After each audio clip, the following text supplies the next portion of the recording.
Direct du soir. Sans parler de ce que j'ai fait sur Twitch, on part sur mardi. Tu connais un jeune, à 20 ans, il s'est fait une petite fortune. Donc mardi, j'ai titré Uber. Pas le cousin, mais Uber. Uber. Travailler plus pour gagner moins. Vous vous rendez compte? Parce qu'on vous dit souvent, on travaille pas assez. Et je vous le dis parce que maintenant je l'ai compris, on travaille trop. Et je vous parle pas de moi, moi je travaille trop, oui. Merci Andrea. Mais en général, on travaille trop. Moi je pense pas à un travail, j'ai une passion. Mais on travaille trop. On travaille trop. Mais là, on vous dit souvent, il faut travailler plus parce qu'on travaille pas assez. Ah, forcément, il faut enrichir, il faut nourrir certains actionnaires. J'ai rien contre les actionnaires comme ceux qui font des études, ceux qui font des formations, ceux qui ont des diplômes et ceux qui ont un boulot. Mais pour certains, il faut les nourrir. Il faut que j'explique parce que sinon, il y en a qui vont encore me dire que je tape sur le travail, je tape sur les actionnaires ou je tape sur l'argent.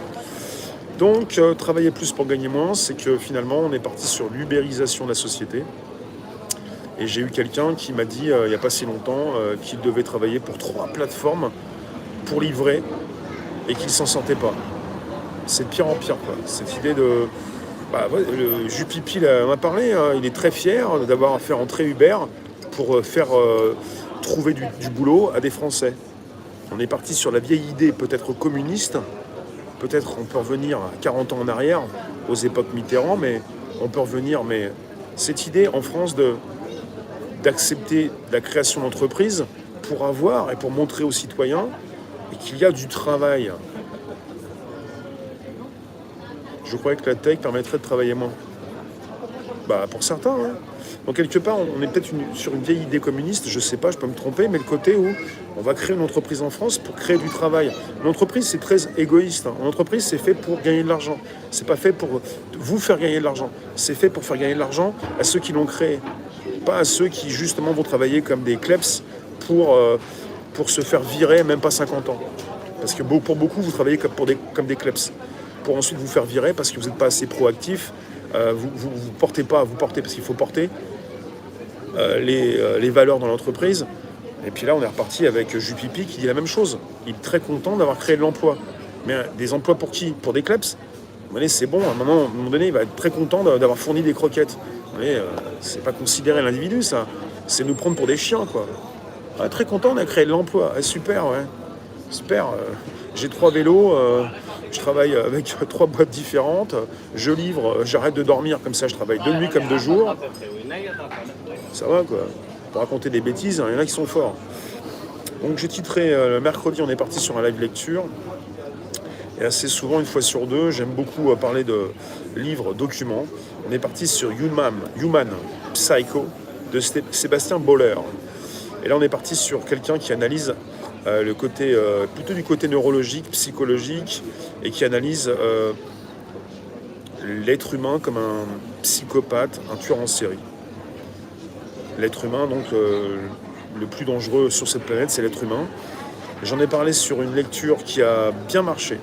Pour ceux qui veulent venir le mercredi, on n'est pas là pour s'abuser, quoi. C'était le bouquin Human Psycho, ouais. Human Psycho.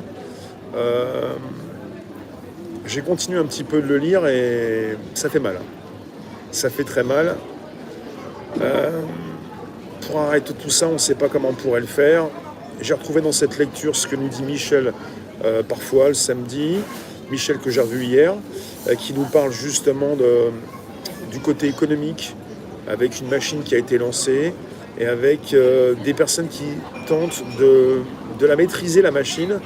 Et en fait, elle est immaîtrisable, ce qui fait que certains ont l'impression qu'ils vont se faire écraser par tel ou tel supérieur hiérarchique, patron, politique. Mais en fait, même ces personnes essaient d'en faire quelque chose.